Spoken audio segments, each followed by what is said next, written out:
వంటలో వెనిగర్. ప్రతి 2 కప్పుల పిండికి 1 టీ స్పూన్ చొప్పున వెనిగర్ను కలిపితే బ్రెడ్ బాగా పొంగుతుంది. ఇందుకోసం బ్రెడ్ తయారీలో నీటి శాతం తగ్గించి దానికి బదులుగా అంతే పరిమాణంలో వెనిగర్ చేర్చాలి. మజ్జిగకు ప్రత్యామ్నాయంగా వెనిగర్ని వాడొచ్చు.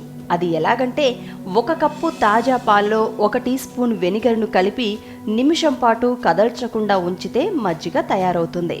అన్నం వండేటప్పుడు 1 టీ స్పూన్ వెనిగర్ కలిపితే మెతుకులు లావుగా ఉబ్బుతాయి. బేకింగ్లో గుడ్లకు బదులుగా 1 గుడ్డుకు 1 టీ స్పూన్ వెనిగర్ను ప్రత్యామ్నాయంగా వాడొచ్చు. గుడ్లు ఉడకబెట్టేటప్పుడు పగిలి తెల్లసొన బయటకి రాకుండా ఉండాలంటే ఉడికించే నీటిలో 1 లేదా 2 టీ స్పూన్ల వెనిగర్ కలపాలి.